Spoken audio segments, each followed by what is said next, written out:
بيبدأ الأنمي بتاعنا بولد اسمه يوتسو، وده طالب في مدرسة ثانوية، بس هو شخص انطوائي ومخنوق من البشر كلهم وما بيحبش يختلط بالناس. بيروح يوتسو المدرسة بقى وبيبقى قاعد في الفصل زهقان جدا وعايز اليوم الدراسي ينتهي بأي طريقة. بيسمع في المدرسة عن بنت جميلة جدا ومتميزة في الرياضة واسمها بيكون شيندو. كل الأولاد اللي في المدرسة بيبقوا معجبين بيها وعاوزين يكلموها، ولكن طبعا البنت بتطنشهم. المهم بيخلص اليوم الدراسي ويوتسو بيرجع للبيت وبيقعد يلعب على الكمبيوتر الألعاب اللي بيحبها، وبتكون دي الحاجة الوحيدة اللي بتفرحه. بس بتكون جنب صورة الأصدقاء اللي افترقوا عن بعض، ولما بيبص عليها بيرجع يزعل تاني. وتاني يوم بقى في المدرسه بيبقى هو اللي المسؤول عن تنظيف الفصل، والمفروض يعني ان هو يقفل باب الفصل بعد ما اليوم الدراسي ينتهي. لكن بيلاقي البنت اللي اسمها شيندو بتتكلم مع بنت تانية اسمها كوزي، وهو بيستغرب الواد جدا لان الاتنين دول اصلا ما كانوش اصدقاء. ده بالعكس شيندو بتحب الانشطه الرياضيه والمدرسه كلها عارفاها، ولكن هاكوزي بنت انطوائيه ودايما بتغيب عن المدرسه. وفجاه بيبصوا له البنتين مره واحده كده فبيتكسف وبيرجع ينظف السبوره تاني. بيدخل بقى المدرس عليه وبيقول له انت لا مش مشارك في اي نشاط رياضي ليه؟ مش مهتم كمان بدراستك؟ انت لازم تكون احسن من كده. واثناء الكلام البنتين كان لسه بيبصوا عليه ومركزين معاه على الاخر. وبعد ما بيمشي المدرس يوتسو كان راح يقول لهم ان انا المكلف اللي انا اقفل الباب النهارده، ورايح يعني علشان يمشيهم. ولكن لما بيبص بيتفاجئ ان هم اختفوا من المكان. بيتخض كده وبيترعب لانه بيكون عارف ان هم ما خرجوش من الباب. وفجاه بيسمع صوت غريب جوه الفصل وبتترسم رسومات غريبه على السبوره، والمكان كله بيتغير من حواليه، وفي حاجات غريبه بتحصل في جسمه. بيتحول لطيف ضوئي كده وبيختفي من المكان، وبيلاقي نفسه موجود في السماء وبيقع على الارض، وبينزل كده في بحيره ميه قدامه مجموعه من الوحوش الثعبانيه اللي بتهجم عليه. وبيكون مش فاهم ايه اللي بيحصل. بيعوم بقى يوتسو بسرعه علشان يخرج من البحيره، وفجاه بيلاقي كوزي وشيندو بينادوا عليه وبيكونوا فرحانين جدا وبيقولوا له اخيرا وصلت. ولما بيخرج من البحيره بيقول لهم هو ايه اللي بيحصل ده؟ انا فين اصلا؟ ايه المكان الغريب ده؟ فبتقول له شيندو مش مهم الاسئله ديت دلوقتي، المهم ان في شخص غريب هيظهر وراك حالا وهتكون راسه مقطوعه، فما تخافش منه واسمع كلامه. وفجاه بيلاقي شخص وراه فعلا، ولما بيبص عليه بيلاقي الشخص اللي راسه مقطوعه. الشخص ده بقى بيقول له انا هقول لك على قواعد اللعبه، انت مطلوب منك انت وزمايلك انكم تنفذوا مهمات معينه في اللعبه دي، والمهمه اللي مطلوبه منكم دلوقتي انكم تنفذوا طلب كبير القريه لمده 14 يوم، ولو انتهت المده ديت من غير ما تنفذوا المهمه هتموتوا كلكم، والوحوش اللي موجوده في العالم ده مستنياكم علشان تقتلكم. فيوتسو بيقول له انا مش فاهم اي حاجه. فبعدها بتضربوا شيندو وبتقول له اقرا التعليمات وبس. وبيقول الشخص ده مطلوب منكم تنفذوا مجموعه من المهمات، والبنتين اللي معاك نفذوا مهمتين، وانت المفروض تنفذ المهمه الثالثه، وكل لما تنفذ مهمه هينضم لكم شخص جديد لحد لما توصلوا للمهمه الاخيره، وانتم اخركم 10 اشخاص. كل شخص فيكم بقى هيتحول وهيبقى له وظيفه معينه، زي شيندو بقى اللي بقت ساحره الرياح، وهاكوزي اللي بقت محاربه السيف، وانت كمان المفروض تخلص مهمتك علشان تعرف وظيفتك. وبيلف الشخص ده بقى عجله الحظ، والسهم بيقف عند كلمه مزارع، وهو ده الدور بتاعه. وبيتصدم البنتين اللي واقفين لان المفروض ان هو هيبدا من الصفر لحد لما يوصل لدرجه محارب. وفعلا بيتحول اللبس بتاعه للبس المزارعين، وبيقول لهم يوتسو هو ايه اللي بيحصل بالظبط؟ انا مش فاهم حاجه. فبتقول له شيندو انت دلوقتي مزارع، يعني مش هتقدر تحارب غير لما تترقى لغايه لما توصل لدرجه محارب في اللعبه. بس يوتسو برضه مش بيفهم حاجه، وبيقفوا كلهم مع بعض. فبتشرح له شيندو بقى وبتقول له انا اول واحده وصلت للعالم الغريب ده، وده عالم سحر بنلعب فيه وبننفذ مجموعه من المهمات زي الالعاب الالكترونيه بالظبط كده. وانا نفذت المهمه الاولى بتاعتي وكانت ان انا اقتل وحش صغير، ولما جت هاكوزي بقى نفذنا المهمه الثانيه وهي ان احنا ندور على الناس اللي عايشين في العالم ده. ودلوقتي الدور عليك يا معلم علشان تنفذ المهمه الثالثه. والشخص اللي راسه مقطوعه ده بقى اللي ظهر لك اسمه ملك اللعبه، وهو اللي كان طلب مني ان اتصاحب انا وهاكوزي علشان تكون معايا في اللعبه، وبعدين طلب من هاكوزي انها تدخلك انت كمان معانا، وانت كمان هيطلب منك مهمات او حاجات زي كده، وهي انك تدخل ناس تانية للمجموعه بتاعتنا. فالواد طبعا بعد كميه المعلومات دي دماغه بتعمل ايرور، ولكن بيبدا يفهم الموضوع واحده واحده. بيكون يوتسو بقى مش موجود معاه من الاسلحه غير مجرد فاس كبيره كده وفاس صغيره، لان طبعا رتبته في اللعبه مزارع فما بيبقاش معاه اسلحه كتيره. بعدها بقى بيعدوا على دايره منوره كده، وبتقول له شيندو ان ديت نقطه لتسجيل الاحداث، يعني تقدر لما تلمسها تعرف ايه الاحداث اللي حصلت في المكان ده قبل كده. وفعلا يوتسو بيلمسها والذكريات بتظهر له، وبيلاقي هاكوزي اول لما وصلت على العالم ده كانت عماله بتعيط ومش فاهمه ايه اللي بيحصل، ولما استقبلتها شيندو هي كمان والبنت كانت محرجه على الاخر. شيندو بقى بتقول له انا اول ما جيت العالم ده كنت مرعوبه جدا لاني لوحدي، ولكن لما هاكوزي جت بدات احس بالامان شويه وحمدت ربنا. فيوتسو بيقول لهم يعني دلوقتي كل اللي مطلوب مننا شويه مهمات نعملها يعني علشان نرجع العالم بتاعنا، دي حاجه بسيطه قوي. ولكن فجاه بقى بتظهر قدامهم الوحوش بتاعه اللعبه، وبتقول له شيندو ان كل ما تقتل وحش من الوحوش دول بترقي نفسك والرتبه بتاعتك بتعلى. الواد فعلا بيطلع السلاح الصغير اللي معاه وبيستعد بكل قوته وبيهجم عليه، ولكن واحد من الوحوش بيضربه بالعصايه بتاعته بكل بساطه وبيكسر له السلاح بتاعه. فبتقول له شيندو شكلك مش هيبقى ليك فايده معانا. فبيقول لها انت ساحره والتانيه ديت محاربه، موتوه انتم. فبتطلع شيندو الصولجان السحري بتاعها وبتضرب عليهم بسحر الرياح، ولكن يوتسو بيلاقيها طلعت شويه هوا بسيط كده وما بيعملوش اي حاجه. بعدها شيندو بتمشي وبتقول له انا مستوايا منخفض في اللعبه قوي وده كل اللي اقدر اعمله، يعني هاكوزي هي كمان كانت زي قلتها، والواد المطالب منه بس ان هو اللي يقتله. بيجي يوتسو بقى علشان يمسك السيف بتاع كوزي، ولكن شيندو بتقوله انه صاحب السلاح بس هو اللي بيقدر يمسكه. فبيطلع يوتسو الفاس الكبيره بتاعته وبيحدفها على الوحش، بس برضه الوحش بيكسرها بكل بساطه. بيضرب بعدها الواد وبيقع على الارض، وبيبص كده على جسمه بيلاقي نفسه خلاص مات. بيبص بعدها على هاكوزي بيلاقيها هي كمان بتموت، وفجاه بقى بيفوقوا هما الاثنين. فبتقول له شيندو ان اللعبه ديت ما فيهاش موت يا عم، لان ده مش جسمك الحقيقي، ولما بتموت هترجع تاني بعد 30 ثانيه زي اي لعبه. فبيقول لها طب يلا بسرعه بقى علشان نقتل الوحش ده. وفعلا البنت بتستخدم الصولجان بتاعها علشان تطلع التراب يشتت الوحش، ويوتسو بيهجم بسرعه بالسلاح بتاعه، ولكن الوحش بيضربه تاني على دماغه، بس الواد بيقدر يغرس السلاح في جسمه، وبعدها هما الاثنين بيقعوا على الارض. وبكده الواد قتل اول وحش ليه في العالم ده. المهم يوتسو بيرجع بعد 30 ثانيه وبيسالهم هو ايه اللي هيحصل لو احنا الثلاثه كلنا متنا. فشيندو بتقول له ان لو اي حد فينا مات في اللعبه فهيصحى بعد 30 ثانيه، بس لو كلنا متنا مش هنصحى وهنموت في العالم الطبيعي بتاعنا كمان. الواد طبعا بيتصدم وبيحس ان هو خلاص محاصر. بالليل بقى بيقعدوا يبصوا على الخريطه بتاعت اللعبه وبيلاقوا نفسهم لسه في البدايه. بيتفقوا بعدها انهم يروحوا للقريه علشان يعرفوا ايه الطلب بتاعهم وينفذوا المهمه الجديده. فبتقول له شيندو بقى لو نفذت المهمه تقدر تسال ملك اللعبه سؤال واحد، ولو سالته فلازم يجاوبك عليه. وانا بعد مهمتي سالته وقلت له انت اخترتني ليه، فجاوب عليا وقال لي لان في حد انتم تعرفوه طلب مني كده. هاكوزي هي كمان سالته وقالت له انتم مين، فقال لها احنا ناس من المستقبل. يوتسو بقى بيقول لهم خلاص تمام ماشي، انا حاليا هبدا نوبه الحراسه بتاعتي. وبيقف بعدها علشان يحرسهم، بس فجاه بيسمعهم بيصرخوا، ولما بيروح هناك بيلاقي النار مولعه في المكان وهاكوزي مرميه على الارض وايديها مقطوعه. وفجاه بيظهر وحش ضخم وماسك شيندو وهي بتقول له اهرب بسرعه يا يوتسو، انت مش هتقدر تقتل الوحش ده. الوحش بعدها بياكل البنت قدامه، وطبعا هي كده ماتت. يوتسو بقى بياخد جسم هاكوزي وبيهرب بسرعه، وبعد فتره البنت بترجع للحياه. هاكوزي بقى بتقف وبيتكلموا، ولكن دراعها ما بيبقاش رجع. بتقول له ان هو مش هيرجع يتكون مره تانية الا لما نقتل الوحش ده او نطلع الدراع من بطنه. فبيقول لها معنى كده ان شيندو مش هترجع الا لما نقتل الوحش او نخرجها من بطنه. فالبنت قالت له ايوه. قال لها تمام، لازم نحاول نكمل المهمه قبل ما نحارب الوحش علشان رتبتنا تعلى وقوتنا تزيد. وفعلا بيكملوا طريقهم وبيروحوا للقريه القريبه، وبيبقى الناس فرحانين جدا بيهم. بيروحوا بعدها بقى لكبير القريه وبيسالوه عن طلبه يعني والمهمه اللي المفروض ينفذوها. فبيقول لهم الطلب بتاعي انكم تقتلوا وحش ضخم جدا ظهر قريب من القريه. الاثنين طبعا لما بيشوفوا بيتصدموا، لان هم علشان ينفذوا المهمه الثالثه لازم يحاربوا الوحش اللي هم بيهربوا منه اصلا. بعدها العيال بتكون محبطه جدا، بس هاكوزي بتقول له احنا لازم نروح علشان ننقذ شيندو. فبيقول لها يوتسو انت ازاي محاربه ومفيش منك اي فايده، خليكي هنا في القريه علشان ما تموتيش وانا هتصرف. لكن البنت بتجري وراه وبتقول له انا عايزه اساعدك. فبيقول لها مش هينفع تيجي لانك لو مت احنا كلنا هنموت. وبيروح بعدها علشان يدور على وحوش علشان يقتلها ويعلي الرتبه بتاعته ويزود قوته. فعلا بيلاقي مجموعه من الوحوش قدامه وبيقتلهم والرتبه بتاعته بتزيد. بيشوف بعدها لوحه البيانات بتاعت هاكوزي وبيتمنى لو كان هو المحارب بدلها. وفي اللحظه ديت بيعرف انها ماتت وبيقول ازاي انا سايبها في القريه علشان ما تموتش، هو ايه اللي حصل. بيروح جري على القريه وبيلاقيها بتتحرق. فبيفتكر بعدها المهمه بتاعتهم وانهم لازم ينفذوا طلب كبير القريه، وطالما القريه باظت فشكلهم كده فشلوا في المهمه ولا ايه. ولكن لا، لما بيبص على لوحه البيانات بتاعتهم بيلاقي هاكوزي رجعت للحياه مره تانية. فبيستغرب وبيفضل يدور على الناس اللي في القريه بس مش بيلاقي اي حد. فبيروح بعدها عند دايره التسجيل للذكريات وبيشوف هاكوزي بتكلم طفل صغير وبتقول له انا الحقيقه مريضه بمرض خطير جدا وما بقدرش ابذل اي مجهود علشان ما اموتش، بس انا في العالم بتاعكم مش حاسه بالمرض ابدا، قوتي بتزيد كمان، ولما ارجع للعالم بتاعنا هخترع ادويه تعالج المرض بتاعي وكمان الامراض اللي موجوده في العالم كله. بعدها البنت بصوت حزين كده بتقول له انا مش مفيده لاي حد ولكن بحاول اساعد الناس وانقذهم على قد طاقتي. يوتسو بقى لما بيسمع الكلام ده بيتضايق جدا لانه ظلمها. بيشوف الذكريات كمان الوحش الضخم وهو بيهجم على القريه والناس بتهرب، وفي اللحظه ديت بيظهر الوحش ورا يوتسو والواد بيجري بسرعه لانه لو مات كلهم خلاص هيموتوا. بيفضل يهرب لحد لما بيلاقي قدامه وحش صغير وبيهجم عليه بسرعه وبيموته علشان الرتبه بتاعته تعلى وقوته تزيد. بس اول لما رتبته بتعلى الزمن بيقف، الوحش بيتجمد في مكانه وبيظهر ملك اللعبه بيقول له مبروك يا باشا، الرتبه بتاعتك علت ووصلت لرقم 10، من حقك تغير المهنه بتاعتك. وبعدها بيدور عجله الحفر وبيتمنى يوتسو ان هو يبقى محارب ولكن للاسف بيبقى طباخ. بيتضايق في الاول كده من الوظيفه ولكن بيقول انا كده ممكن الاقي سكينه في الاسلحه بتاعتي، وفعلا بيلاقي سكينه. بيتحول بقى للبس الطبخ وبيمسك السكينه وبيبص على جسم الوحش، بيقدر فعلا يشوف اعضائه وديت واحده من مميزات مهنه الطباخ. بيعرف بقى المكان اللي يضربه فيه وبيرجع الزمن تاني، بيضرب بالسكينه فعلا في جسم الوحش والوحش بيقع على الارض ولكن ما بيموتش.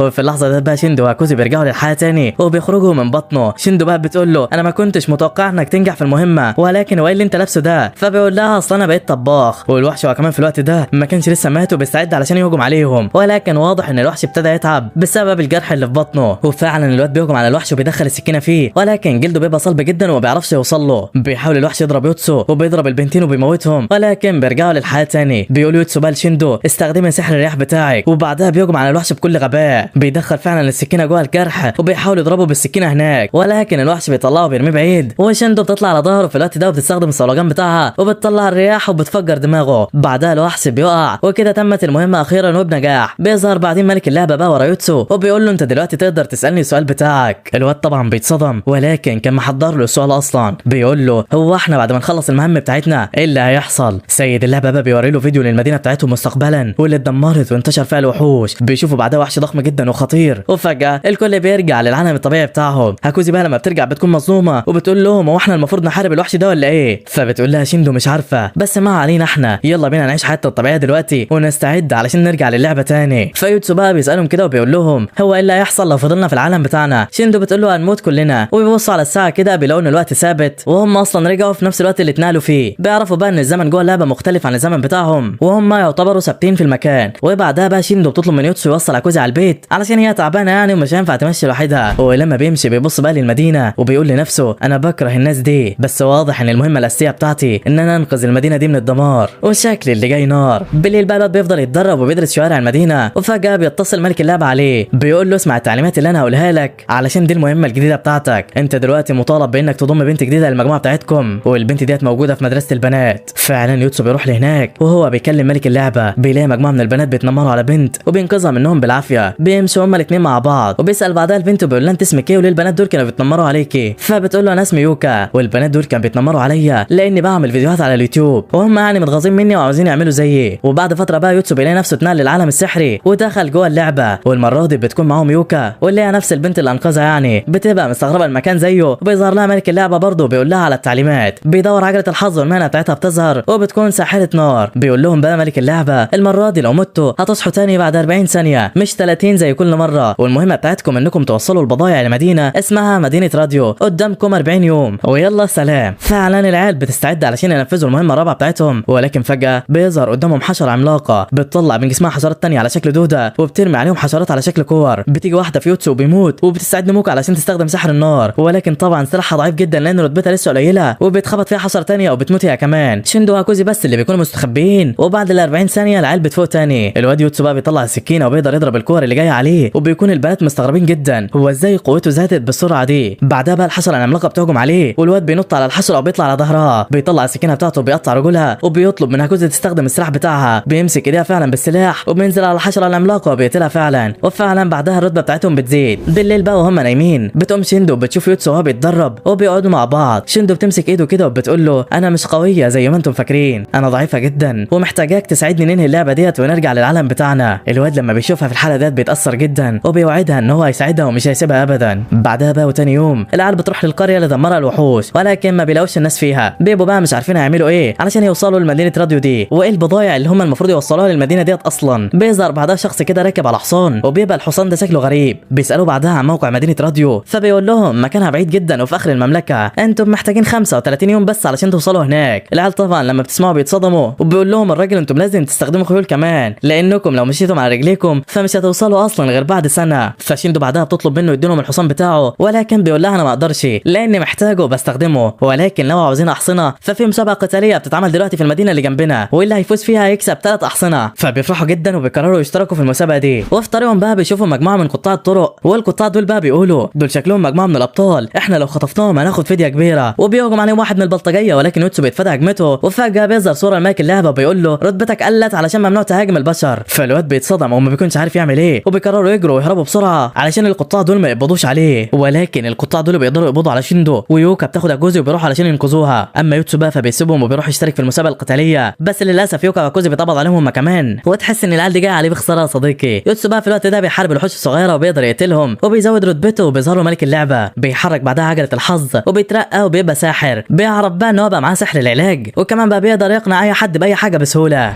بعدها بقى يوتسو بيروح لمكان المسابقه وبيقدم فيها علشان ياخد الخيول، ولكن للاسف بيخسر وبيتقتل في اول جوله. البنت بقى اللي كسبته اسمها كاهيا وديت المفروض يعني بنت ملك المدينه. الواد بقى بيروح يترجاها وبيقول لها بالله عليك انا محتاج الخيول اللي في المدينه بتاعتكم. فالبنت بتقول له انا موافقه ولكن بشرط واحد وهو انك تساعدنا نقتل وحوش كتيره. بعدها بقى العيال بتروح لقائد المدينه وبيوافق يديلهم حصان واحد بس. فعلا بقى بالحصان ده بيقدر يوتسو وكاهيا انهم يروحوا ينقذوا البنات، وبيعرفهم يوتسو ان هو ما جابش غير حصان واحد معاه. بتظهر كاهيا بقى فجاه وبتقول لهم انا هجيب لكم خيول تانية بس بشرط تخلوني اجي معاكم واعلمكم القتال بالسيف لانكم طبعا ما بتموتوش وانا بكده اعرف اموتكم براحتي وتصحوا تاني. العيال طبعا بتتصدم من اللي هي بتقوله وبيحسوها دماغها مشاعه كده يا صديقي. فعلا بقى بتبدا رحلتهم وبيقابلوا وحوش صغيره كده في طريقهم، بيقدروا يهزموهم وبيكملوا الرحله وبيبصوا على الخريطه، بيبقى فاضل 15 يوم بالظبط و5 ساعات على نهايه المده. وفجاه بقى بيلاقوا في الطريق مجموعه وحوش على شكل ذئاب بتهجم على الناس. بتنزل عكوزي بقى وبتقول لهم انا لازم انقذ الناس دي، مش هسيبهم يموتوا وانا موجوده. يوتسو بيقول لها يا ست تنيلي، انت عارفه تعملي اي حاجه، وبعدين يعني لو احنا رحنا انقذناهم كده هنتاخر على المهمه بتاعتنا. فبتقول له انا مستعد اضحي بحياتي علشان انقذ اي انسان. يوتسو بقى لما بيسمعها بيتاثر وبينزل هو كمان وبيقول لها وانا معاكي. فعلا بينزلوا من العربيه وبيهجموا على الوحوش، لكن الوحش بيضرب عكوزي وبيهجم عليها ويعضها من رقبتها، والوحش التاني بقى بيضرب الطاسه من ايد يوتسو وبيطيرها. الواد في الوقت ده بيستخدم الاقناع السحري بتاعه وبيحاول يقنع الوحش ان هو يبص وراه، لكن الوحش بيفضل يهجم عليه برضه وما بيرضاش يسمع كلامه. لكن يوتسو بيقدر يضرب الوحش في عينه وبيكون خلاص هيقتله، بس الوحش التالت بيكفره وبيقتل يوتسو، والمفروض كده يستنى ال 40 ثانيه علشان يصحى. وفي اللحظه ديت بقى الجنود اللي في القافله بيهجموا على الوحش وبيقتلوا واحد منهم. ال 40 ثانيه كمان بتاعت عكوزي بتخلص وبتقوم وبيشوفها يوتسو كانت رايحه ناحيه الوحش،